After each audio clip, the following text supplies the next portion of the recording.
ሰላም ሰላም ክቡራት ተኸታተልቲ ፍልጠት ቲቪ ንሎማዓንቲ ኸኣ ከምቲ ልሙድ ንዓኹም ይጠቕሙን ይምህሩን እዮም ዝበልክዎም ቅልል ዝበሉ ንዝርርብ ዝጠቕሙና ናይ እንግሊሽ ቃላት ብትግርኛ እንዳተርጎምኩ ሒዘልኩም መፅእ ኣለኹ። ንሎማዓንቲ ሒዘልኩም መፅእ ዘለኹ ነቶም ጀመርቲ እንግሊዘኛ ቋንቋ ንምዝራብ መፍትሒ ኣፍ ብትብል ፓርት 1 ሒዘልኩም መፅእ ዘለኹ። ንስኹም ከኣ ካብዛ ቪድዮ ብዙሕ ንኽትመሃሩ ነዛ ቪድዮ ካብ መጀመርታ ክሳብ መወዳእታ ተኸታተልዋ። ካልእ ነዛ ቪድዮ ላይክ ናይዛ ቻነለይ ቤተሰብ ዘይኮንኩም ከኣ ኩሉ ግዜ ከምዚ ዓይነት መሃር ዝኾነ ቪድዮ ንኽበፅሓኩም ሳብስክራይብ ብምግባር ቤተሰብ ኩኑ። ሕጂ ናብ ናይ ሎማዓንቲ ትምህርተይ ከብለኩም።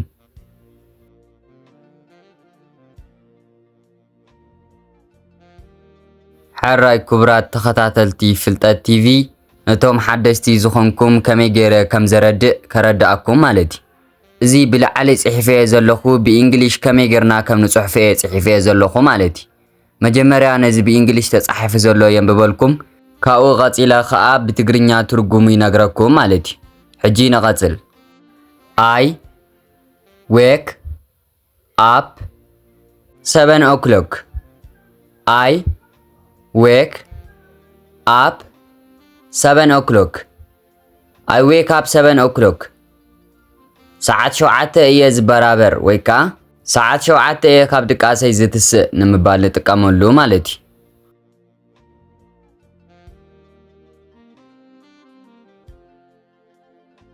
I wash my hands. I wash my hands. I wash my hands. ኣእዳወይ ሕፀብ እየ ንምባል ንጥቀመሉ ማለት እዩ።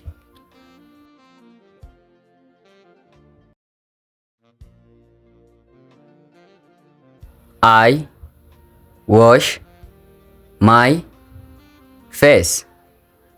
I wash my face. I wash my face. ገፀይ ሕፀብ እየ ንምባል ንጥቀመሉ ማለት እዩ።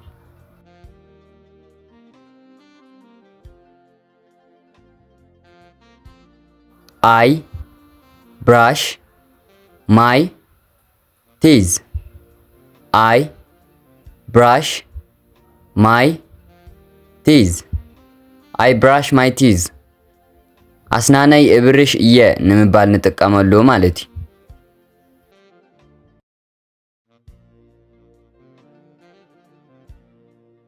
I take a shower. I take a shower. I take a shower. ሻወር ይሕፀብ እየ ወይ ከዓ ሻወር ይወስድ እየ ንምባል ንጥቀመሉ ማለት እዩ።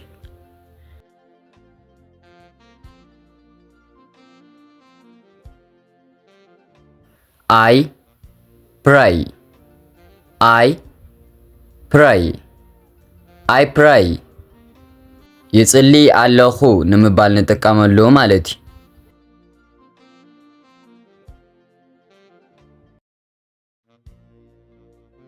I use my phone. I use my phone. I use my phone. ቴሌፎነይ ይጥቀም እየ ንምባል ንጥቀመሉ ማለት እዩ።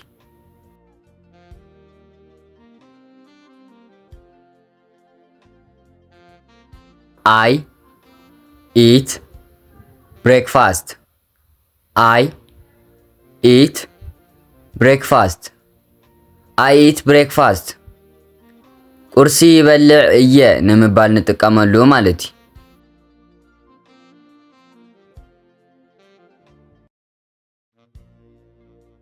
I eat lunch. I eat lunch. I eat lunch. ምሳሕ ይበልዕ እየ ንምባል ንጥቀመሉ ማለት እዩ።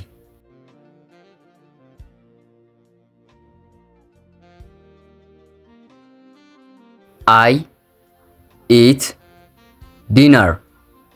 I eat dinner. I eat dinner ድራር እበልዕ እየ ንምባል ንጥቀመሉ ማለት እዩ።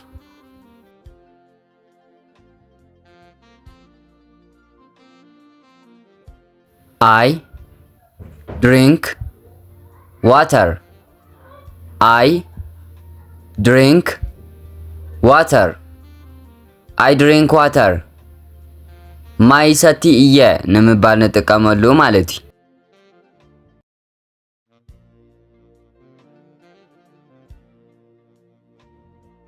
I will open the door. I will open the door. I will open the door. ማዕጾ ክኸፍት እየ ንምባል ንጥቀመሉ ማለት እዩ።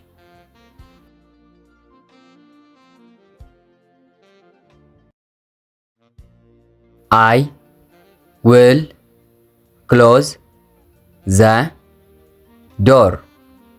I will close the door. I will close the door. ማዕጾ ከዓጽዎ እየ ንምባል ንጥቀመሉ ማለት እዩ።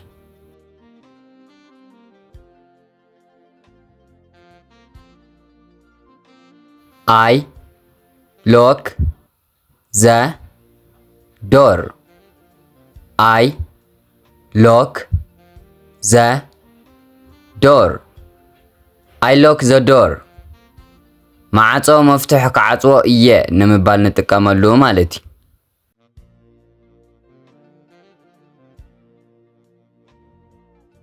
ሕራይ ክቡራት ተኸታተልቲ ፍልጠት ቲቪ ነዛ ቪድዮ ክሳብ ሕጂ ትርእይዋ ድሕር ሃልይኹም ፈቲኹም ኣለኹም ወይ ከዓ ጽቡቕ ትመሃሩላ ኣለኹም ማለት እዩ።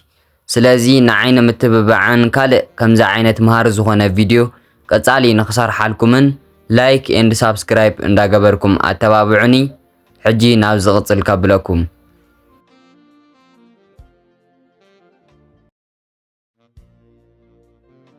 I go to work.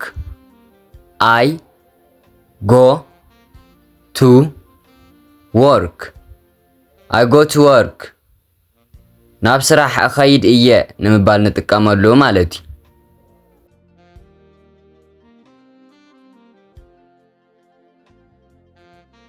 I go to school. I go to school. I go to school.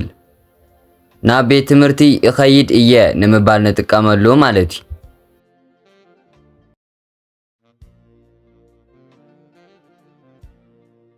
I drive my car.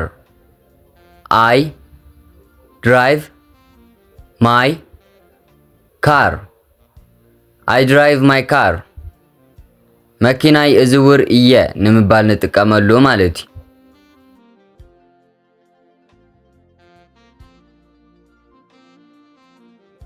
I talk to my friend.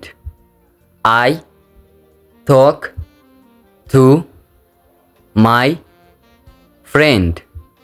I talk to my friend. ምስ ዓርከይ ይዛረብ እየ ወይ ከዓ ምስ መሓዛይ ይዛረብ እየ ንምባል ንጥቀመሉ ማለት እዩ።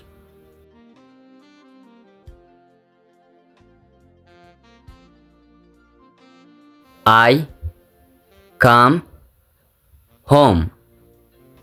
I come home. I come home. ገዛ ክመጽእ እየ ንምባል ንጥቀመሉ ማለት እዩ።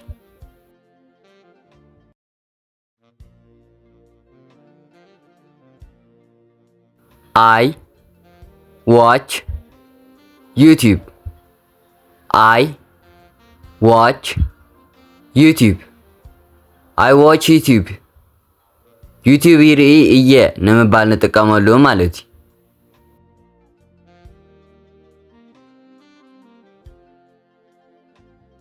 I read a book. I read a book. I read a book. መጽሐፍ የንብብ እየ ንምባል ንጥቀመሉ ማለት እዩ።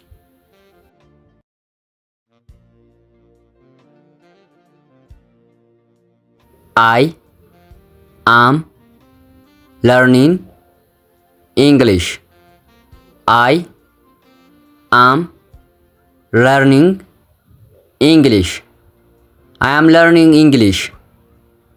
እንግሊዘኛ ይመሃር እየ ንምባል ንጥቀመሉ ማለት እዩ።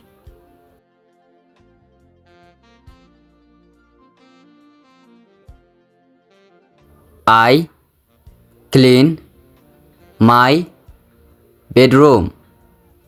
I clean my bedroom. I clean my bedroom. መደቀስየ የጽሪ እየ ንምባል ንጥቀመሉ ማለት እዩ።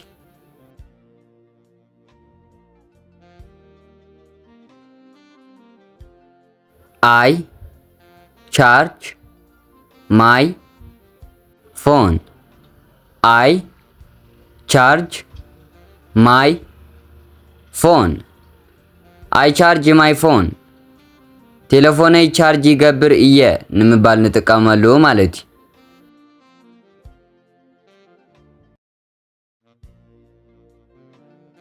I cook the dinner. I cook the dinner. I cook the dinner. ድራር የብስል እየ ንምባል ንጥቀመሉ ማለት እዩ።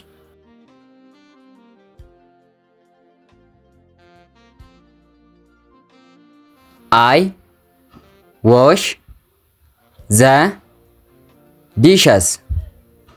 I wash the dishes. I wash the dishes. አቁሑት ይሓጽብ እየ ንምባል ንጥቀመሉ ማለት እዩ።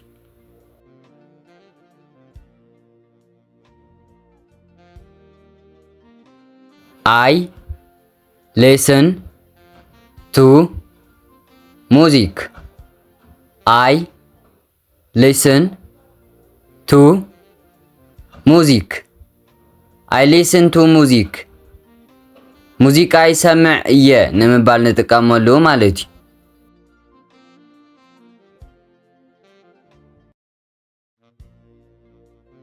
I open the window.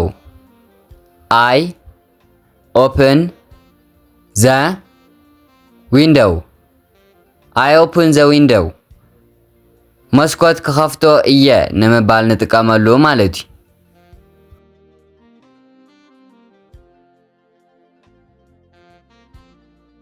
I will close the window.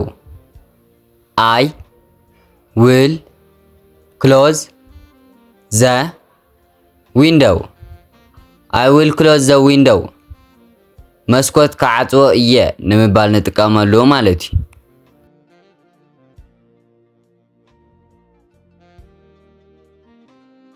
ሕራይ ክቡራት ተኸታተልቲ ፍልጠት ቲቪ ካብ መጀመርታ ክሳብ መወዳእታ ሓቢርኩም ስለ ዝጸናሕኹም ብጣዕሚ እንዳመስገንኩ ካልእ ክሳብ ሕጂ ነዛ ቪድዮ ላይክ ነዛ ቻነለይ ከዓ ሳብስክራይብ ዘይገበርኩም ነዛ ቪድዮ ላይክ ነዛ ቻነለይ ከዓ ሳብስክራይብ ብምግባር ወድእዋ ካልእ ሓሳብ ወይ ርእይቶ ድሕር ኣሊኩም ኣብ ኮመንት ክጽሕፉለይ ትኽእሉ ኢኹም።